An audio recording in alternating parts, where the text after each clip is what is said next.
Bonjour, je suis heureuse d'avoir ce petit moment d'échange sur le concours Cerlogne en attendant de remettre en place de vraies journées d'information pour échanger plus longuement et d'une manière plus approfondie sur les thèmes, sur la méthodologie de travail et sur tous les soucis et les préoccupations et tout ce qui peut être utile pour mieux travailler avec le franco-provençal en classe.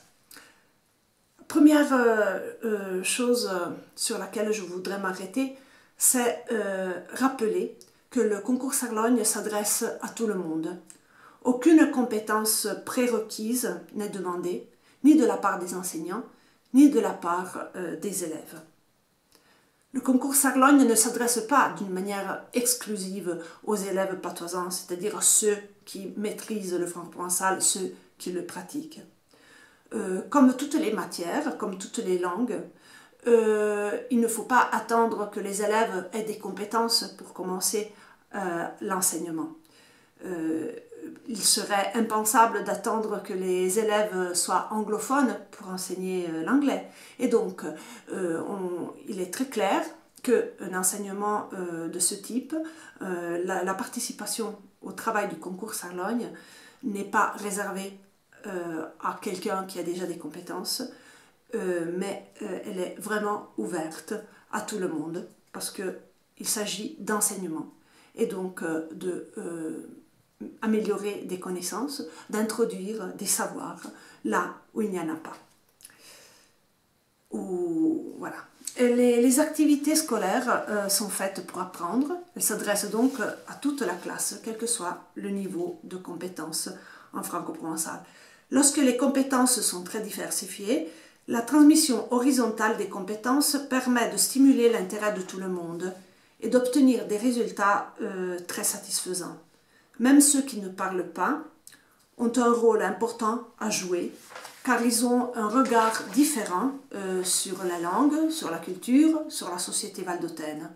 Leurs réflexions extérieures peuvent être très utiles dans le travail de mise en partage des idées en classe, dans la préparation et dans la réalisation du travail.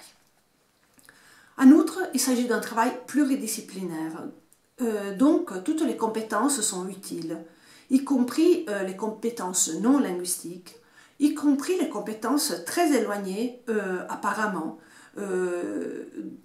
très éloignées du franco-provençal.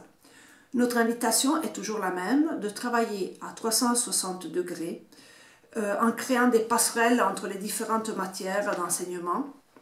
Cela permet d'intégrer le franco-provençal à tous les apprentissages proposés par l'école, donc de donner un sens, une épaisseur réelle à une langue pour qu'elle s'intègre au mieux dans le vécu personnel de l'élève, quelles que soient ses compétences, quelles que soient ses pratiques linguistiques, et donc de l'intégrer au vécu de l'élève, en plus de son enracinement dans un territoire, parce que l'enracinement dans le territoire, il existe. Il faut seulement améliorer le lien entre l'élève, la langue et le territoire. De nouveau, cette attention à la pluridisciplinarité rend le concours Cerlogne accessible et intéressant à tout le monde, même les élèves qui n'ont pas de compétences actives en franco-provençal, à toutes les classes, quelle que soit la composition de ces classes, même lorsque personne ne parle la langue. Enfin, l'ouverture sur l'interculturel que nous prenons rapproche toutes les cultures, encourage le dialogue et permet ainsi de faire la transition entre les vécus personnels des élèves aux provenances multiples et d'autres vécus, d'autres histoires, entre le territoire valdôtain, qu'il soit connu des élèves ou non, mais toujours accessible, toujours directement ou presque directement sous les yeux des élèves, et d'autres territoires plus éloignés. Donc, il y a 3 mots-clés à retenir: transmission horizontale, aspect pluridisciplinaire et ouverture sur l'interculturel. Ouverture sur l'interculturel.